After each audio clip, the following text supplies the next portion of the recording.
아시아와 아프리카 두 대륙을 잇는 요충지에 좁고 길게 자리한 이스라엘. 우리나라 경상도 면적이지만 고원과 평야, 사막과 호수, 다양한 풍광을 만날 수 있는데요. 오늘의 여행은 유대 광야에서 시작합니다.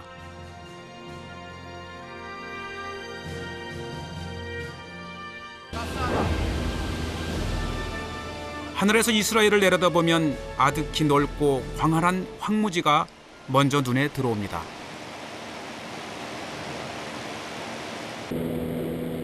국토의 대부분이 이런 불모지고 황량하지만 이스라엘을 이끌고 지탱해온 정신의 뿌리가 이 텅 빈 들판에 있습니다.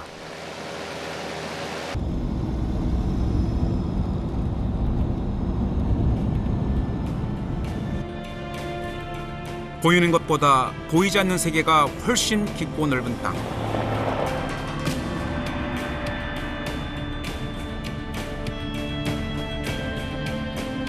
유대 광야의 깊은 매력은 이곳에 서봐야 알 수 있습니다. 여기가 사해 최남단 소돔산입니다. 장장 8km에 걸쳐서 형성된 거대한 소금 덩어리로 형성된 소금산이죠.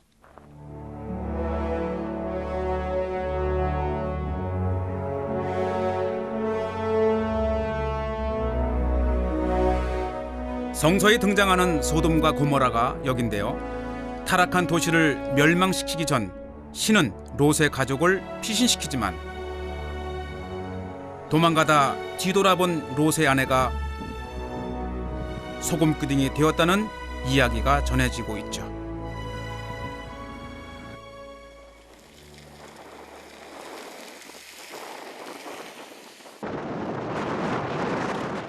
몇만 년 동안 쌓이고 쌓인 소금이 하나의 거대한 산을 이룬 소돔산은 긴 산맥처럼 뻗어 8km나 이어집니다.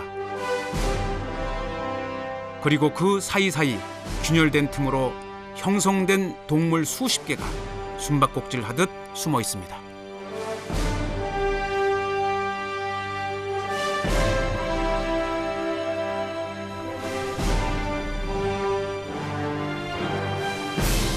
세월이 조각하고 광야가 품어온 소금 동굴은 이스라엘 남쪽 소돔에서만 볼 수 있는 특이한 지형입니다. 바위로 이루어진 여느 산을 오르는 것 같지만 밟고 지나는 땅도 스치고 지나는 바위도 평범한 돌이 아닙니다. 모두 소금이죠.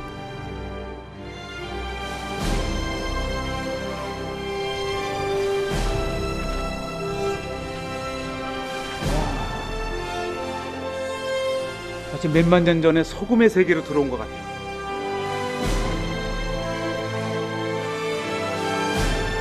마치 어느 산의 귀암캐석 한 부분을 뚝 떼어다 놓은 것 같은데요. 그런데 정말로 이게 다 소금? 사실일까요? 멀리서 보면 거대한 바위 같지만 가까이서 보면 투명한 소금으로 이루어진 거대한 소금산입니다. 빛을 받으니 단단해 보이던 돌이 투명하게 비칩니다. 소금으로 이런 절경을 만들 수 있다는 것이 그저 신기하고 놀라워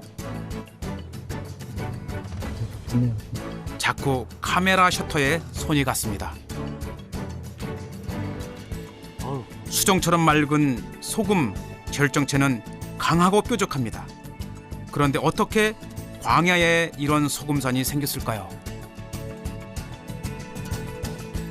소돔은 원래 사해의 한 부분으로 염분이 농축되어 있었습니다. 그런데 사해의 물이 줄어들면서 서서히 밖으로 밀려나와 이렇게 소금산이 되었습니다. 예를 들어서 이렇게 보면 이게 돌처럼 보이지만은 자세히 닦아 보면은 소금덩입니다. 이 소금덩의 맛이 한번 어떤지. 아주 짠맛 중에서도 아주 쓴 그런 그 소금 맛이고, 맛있네.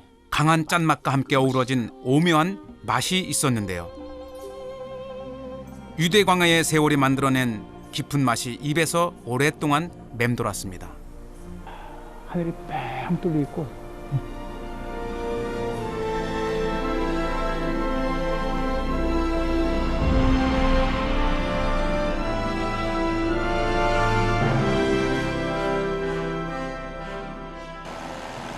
황토색 유대 광야에서 도드라지게 눈부신 지형을 만난다면 그건 큰 행운입니다.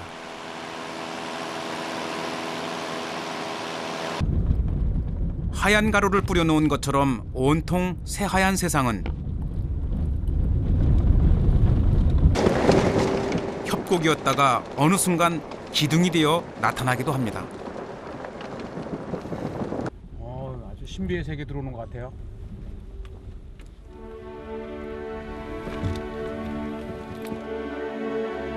유대 광야까지 왔다가도 이곳을 잘 몰라서 아니면 시간이 없어서 그냥 지나치는 여행객이 많은데요.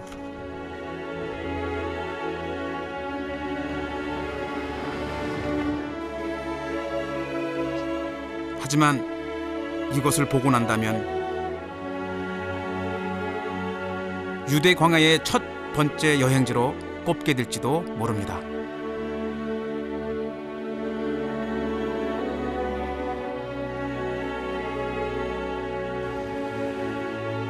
이 세상 것이 아닌 것 같은 순백의 풍광에 감탄이 절로 나옵니다.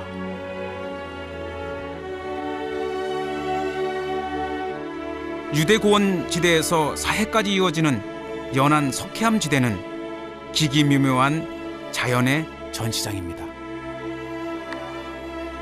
빗물이 조각칼이 되고 세월이 끌이 되어 만든 작품들입니다. 이 보세요. 살짝 건드리기만 해도 무너집니다. 이게 아주 연안 석회암 지대가 저 유대광야 쪽에서 오랜 세월 동안 빗물이 흐르면서 이 자연적으로 형성된 이 모양들이에요. 빗물이 만든 흔적이 정성을 다해 켜켜이 쌓여 올린 시루떡 같기도 합니다. 겨울철 우기 때 유대광야에 내린 비는 계곡으로 흘러들어 흐르는데 이렇게 물이 흐르는 계곡을 와디라고 합니다. 건기때의 와디는 광야를 지나는 사람에게 통로가 되기도 하죠. 계속 물이 흐르면서 이게 또 하나의 와디가 만들어지고 있어요.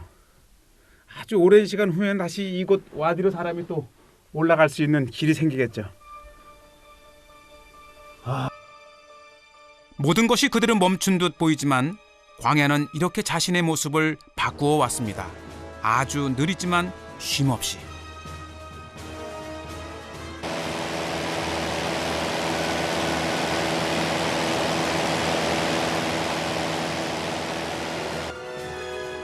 물과 바람, 세월이 함께 만든 거대한 물길 와디는 유대 광야를 가로지르며 광활한 풍광을 만들어냅니다. 그뿐인가요? 비가 올 때에는 물의 길, 바짝 마른 건기에는 사람의 길이 되어줍니다. 여기가 와디 아르곳입니다. 유대 광야의 동쪽 끝이 사해와 맞닿아 있고 전 유대 광야에 비가 내리면 이 와디 아르곳과 같은 여러 개의 골짜기를 통해서 삽시간에 이제 빗물이 사해로 흘러들어가죠. 이곳이 사해로 연결된 유대 광야의 골짜기에서 가장 큰 곳이죠.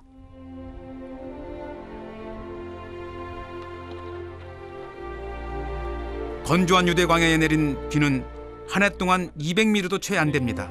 말 그대로 금보다 귀한 물, 고마운 생명수죠. 광야에선 그 적은 물로도 생명체들이 살아갑니다.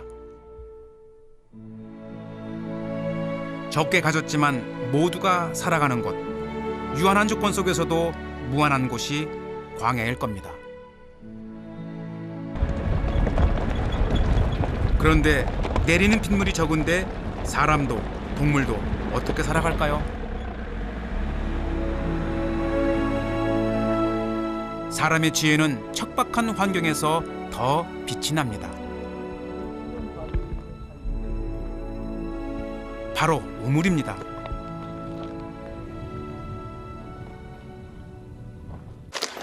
이제 비가 내리면은 이 유대 광야에 많은 이제 천이 생기게 되는데 이렇게 굽어지는 곳에 물을 이렇게 유인을 합니다. 이렇게 유인을 해서 요 통로로 물이 들어가게 해서 이 물을 저장해 두는 거예요. 그럼 지금 이제 건기 끝이라 물을 많이 썼을 텐데도 깊이가 있어요. 메마른 땅에서 물을 보니 어찌나 반갑던지 벌컥벌컥 마시고 싶었습니다. 물이 있는 곳엔 사람이 살게 마련이죠. 메마르고 황량한 유대 광야의 동쪽 끝에는 섬처럼 푸르른 마을이 있습니다. 건조한 돌 무더기와 흙만 가득한 광야에서 어떻게 유독 저것만 푸를까요?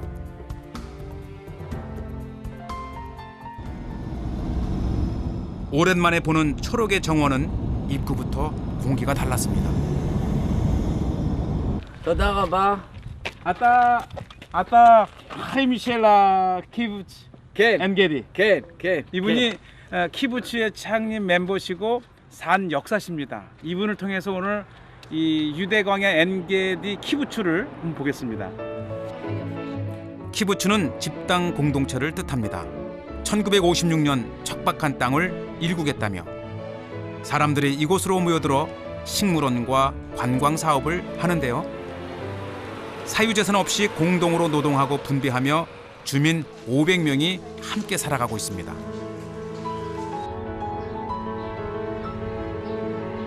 식물원엔 아프리카의 바오밥 나무를 비롯해 브라질 정글의 꽃까지 전 세계에서 온 900여 종의 희귀한 열대성 식물들을 가꾸어 놓았습니다. יותר יפה מה שבמדבר.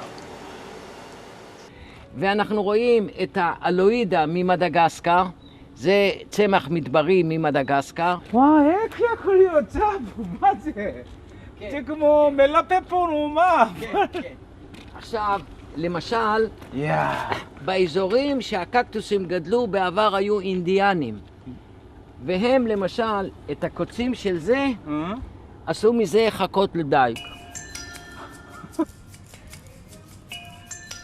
지금은 볼거리가 풍성한 식물원이지만 키부츠가 처음 생기던 60년 전만 해도 사해 근처라 흙에서 짠맛이 났다고 합니다. 짠맛 나는 메마른 흙에 물을 주고 또 주고 짠맛이 없어질 때까지 물 주기를 반복해 소금기를 뺀 다음에야 식물을 심기 시작했습니다. 아, 제 하콜 메아냐님. כן, עכשיו, זה יפה. 60년 전만 해도 이렇게 광야의 메마른 땅이었다 그럽니다. 그런데 이렇게 이 나뭇잎이 떨어지고 거름이 생기면서 비옥한 땅으로 ואחר כך גם היינו מריחים את האדמה. אם יש ריח של רקפונות, זה אדמה טובה. אם אין עוד ריח, אז שמים עוד בשביל שיהיה לו 저렇게 מחנה מים, בקטריות שיעשה... כן. 편히 살 만한 곳도 있었을 텐데 놀라운 신념, 의지입니다. זה טוב. הנה. This is the Sodom apple, and it's like a balloon. It's like a balloon. Look. 아하! 이거 참 재미있는 식물이네요. 이름도 예쁜 소돔의 사과입니다. 하지만 뜻은 의외입니다. And inside you have the seeds. The seeds, and you see is parachute.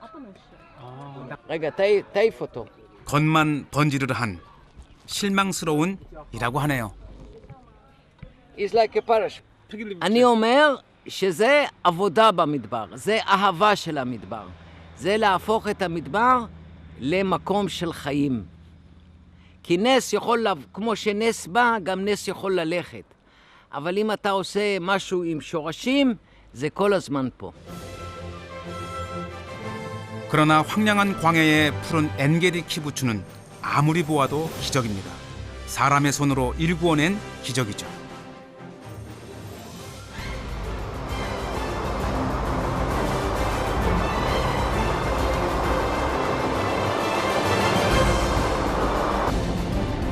가도 가도 끝이 보이지 않는 황무지. 이스라엘에서 살아가는 저는 심신이 지칠 때마다 빨려들듯 광야로 들어와 달립니다.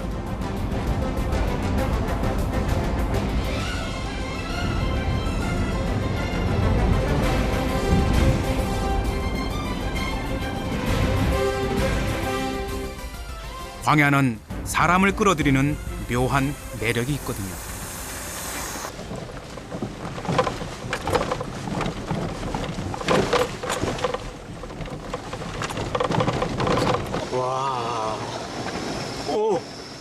길이 없는 광야에선 순간순간 예기치 않은 일들이 일어나곤 합니다. 그래서 여기에 들어올 땐 반드시 2대 이상의 차량이 함께 옵니다. 문제가 생기면 바로 도와야 하니까요.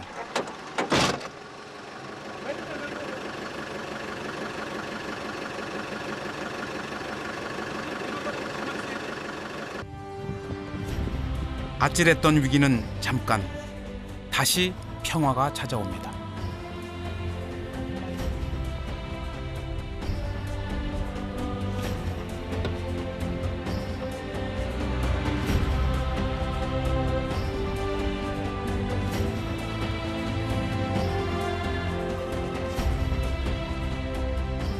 바로 이런 풍경 때문이 아닐까요? 광야를 찾는 이유는.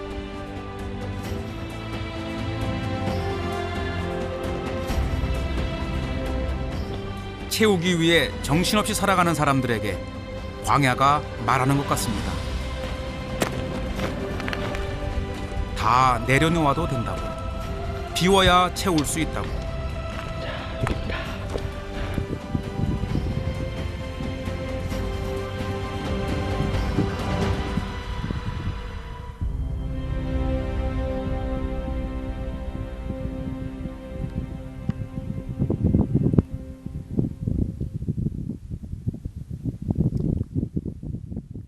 광야의 동물들은 이미 오래전부터 열악한 환경에서도 살아가는 법을 터득했겠죠.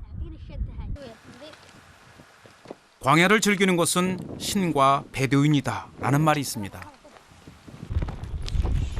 오래전부터 이 땅의 주인인 베두인 목동은 너른 들판을 자유로이 다니며 가축을 돌보는데요.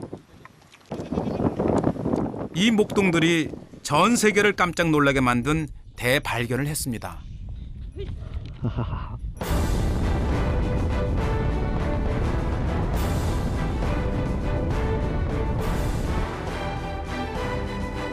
이것은 유대 광야의 쿰란입니다. 이정표도 없는 언덕을 꽤 올라갔었는데요.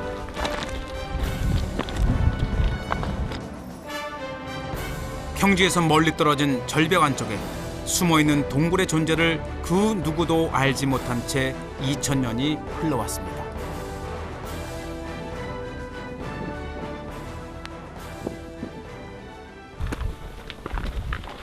왔습니다.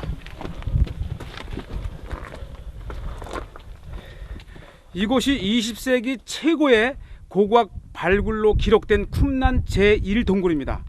이 동굴에서 발견된 성경, 사해 사본을 인하여서 전 세계를 놀라게 한 2000년 전에 쓰여진 사본이 세상에 드러나게 되었습니다.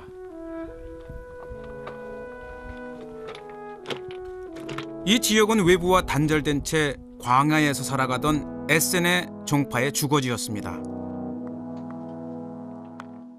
기원 후 70년경 로마군이 쳐들어왔을 때 그들은 사용하던 성경 사본을 항아리에 담아 동굴에 숨겨놓았습니다. 그리고 2000년이 흐른 1947년. 염소를 잃은 한 목동이 이곳에 와서 혹시 이곳에 그 잃은 염소가 있나 찾아보다가 어두워서 들어가지는 못하고 돌을 안쪽으로 이렇게 던진 거예요. 근데 쨍그랑하는 항아리 깨지는 소리가 나면서 들어가 보니까 양피지 두루마리 7개를 발견한 거예요.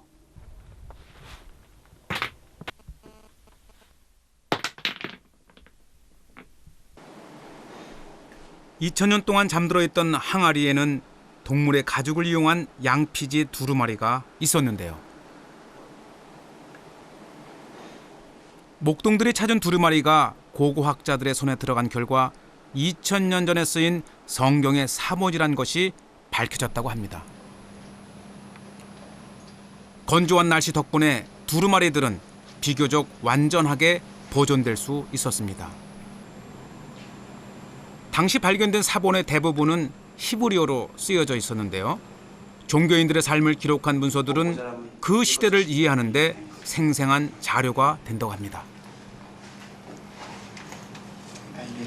당시의 쿰란의 공동체를 이루었던 사람들의 생활 방식, 또 그들이 종교 생활에 대한 믿음들을, 이 고백들을 적어놓은 2000년 전에 당시 내용들입니다.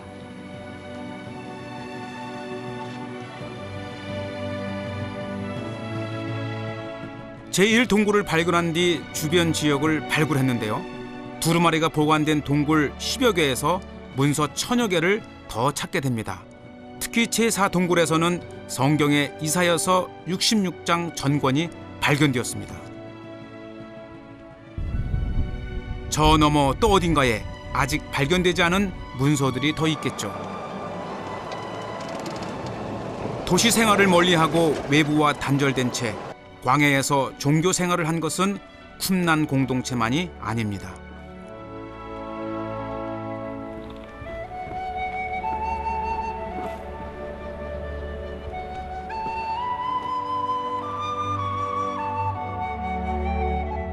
기드론 골짜기 절벽에는 아슬아슬하게 붙어있는 마르사바 수도원이 있습니다.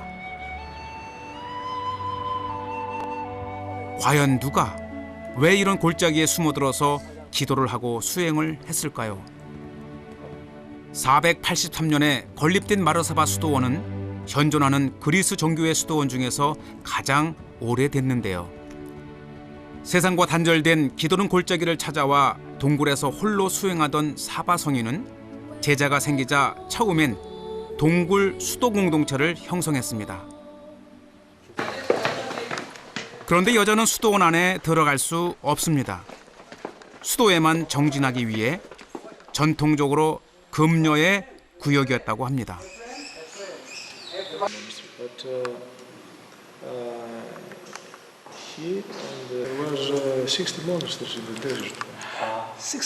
사바 성인은 모든 수도자들의 지도자로 임명될 만큼 존경받는 분이었습니다.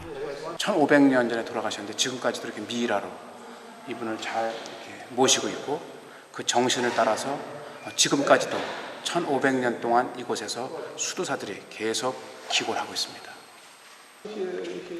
최소한의 음식을 먹고 고통받는 사람들을 보호하는 데 힘쓰다 이곳에서 돌아가셨다고 합니다. 사바 성인이 기드론 골짜기에 와서 처음 수도했다는 동굴은 어디일까요?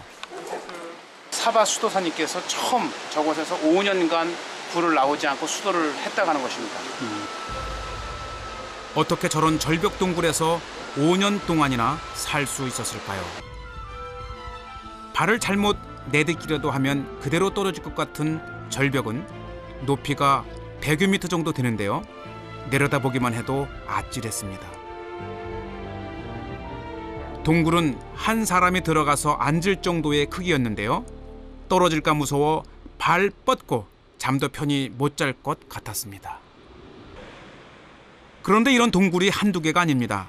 절벽마다 구멍이 숭숭 뚫려 있었는데요. 이것이 기드론 가에 마르사바 수도원 근처의 수천여 개의 동굴 중에 하나.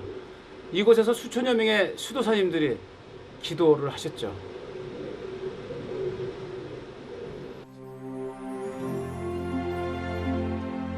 그런데 그 많은 사람들은 왜 이런 곳까지 찾아왔을까요?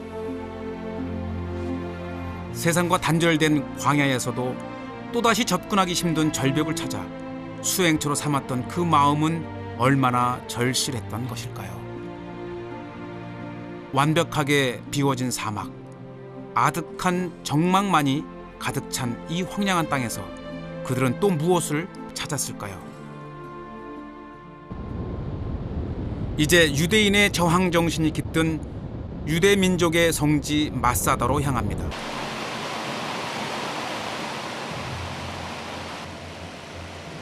광야에서 우뚝 솟아오른 마사다는 난공불락의 요새입니다.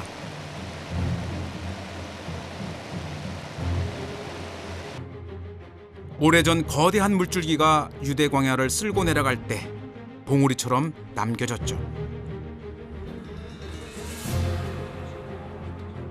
예루살렘이 로마군에 의해 정복되자 유대인 천여 명은 예루살렘을 탈출합니다. 그리고 광야를 달려 130km 떨어진 광야의 천연 요새 마사다에 오릅니다.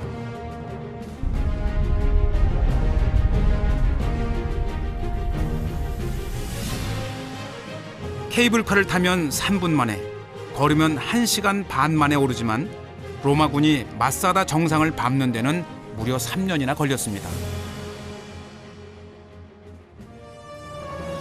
마사다는 원래 헤롯 왕이 폭동을 대비해 만들어 놓은 피신처인데요. 몇 년 동안 먹을 음식과 물이 보관되어 더없이 좋은 피신처였죠.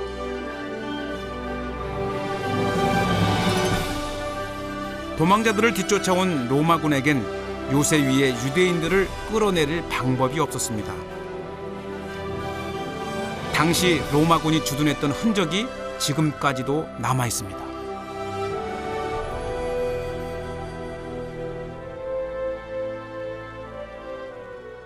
그래서 나중에는 이 로마가 자존심을 걸고 저 마지막 남은 그 열심당 유대인들을 마사다에 있는 완전히 쓸어버리겠다 하고 15,000여 명의 당시 로마 군 또 유대 땅의 노예들을 데리고 이것이 왔는데 전 유대 땅을 점령하는데 채 1년도 안 걸렸지만 이 마사다를 공략하는 데만 3년이 걸려요. 물도 없고 뜨거운 광야에서 전투 경험이 많지 않았던 로마군이 할 수 있는 건 별로 없었습니다. 무작정 기다리는 것, 그리고 돌 대포를 쏘아 올리는 것 정도였죠. 100m에서 500m까지 나간다 그래요. 무게가 어느 정도이기에 이걸 쏘아 올렸을까? 한 100km 나갈 것 같아요.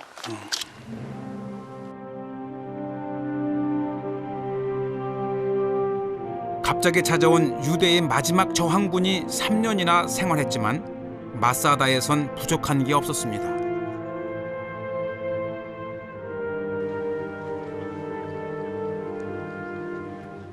집은 물론이고 무기창고, 학교, 회당까지 마을에 필요한 것들이 다 있었거든요.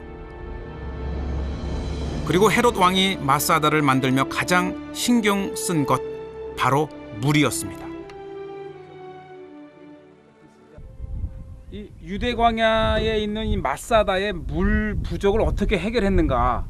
이 마사다 정상에 내리는 물은 물론 이제 도랑을 만들어서 받지만 그래도 부족할 경우에 이 유대 광야에서 흐르는 이 물을 바로 와디로 가지 않게 이렇게 도랑을 만들었어요.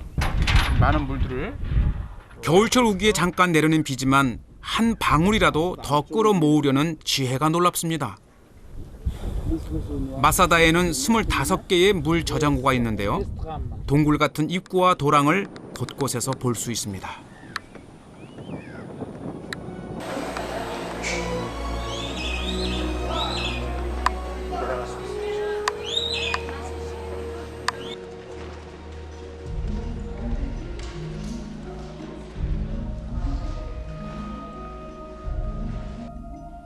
정말 어마어마한 규모인데요. 1000명에 가까운 사람들이 3년 동안 버틸 수 있었던 이유가 여기에 있었습니다. 그뿐이 아닙니다.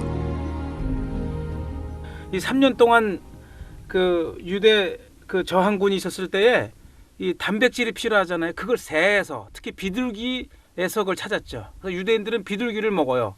그래서 고대에 이 성전에 비둘기를 가져와서 번제를 드리기도 하고 제사장이 먹었잖아요. 그래서 이렇게 마사다에도 사육을 해가면서 비둘기로 이 군사들의 단백질, 고기를 공급을 해줬어요.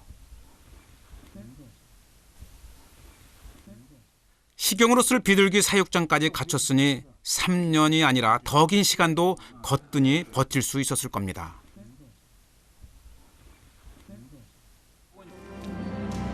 하지만 로마군은 더 이상 요새 위의 유대인들을 쳐다보고만 있지 않았습니다.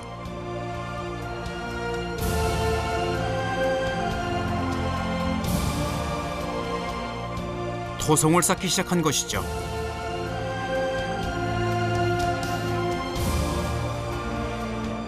광야에서 흙을 실어다 토성을 쌓은 로마군은 대치한 지 3년 만에 정상을 공격합니다. 하지만 마지막 남은 유대인들은 모두 자결함으로써 로마군에게 승리의 기쁨을 주지 않았습니다. 그리고 이스라엘은 역사 속으로 사라지게 됩니다. 기원 후 73년의 일입니다.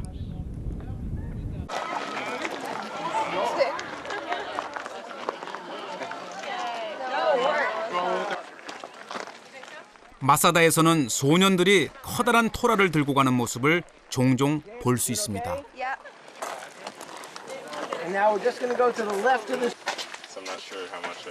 그 옛날 마지막 저항군의 유대교 율법학교에서 성인식을 치르기 위해서인데요. 바르 미츠바, 유대인에게 성인식은 대단히 중요한 축제입니다. A little more serious answer I'd like to share. 성인식은 부모를 통하지 않고 직접 하나님과 계약을 맺어 하나님의 자녀가 되겠다고 약속하는 의식입니다.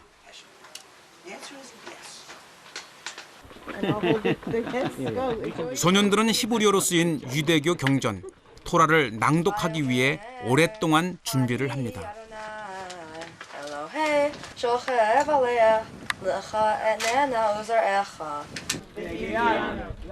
2000년 전 마사대에서의 저항을 마지막으로 나라를 잃고 세계 각국으로 뿔뿔이 흩어져야 했던 유대인들은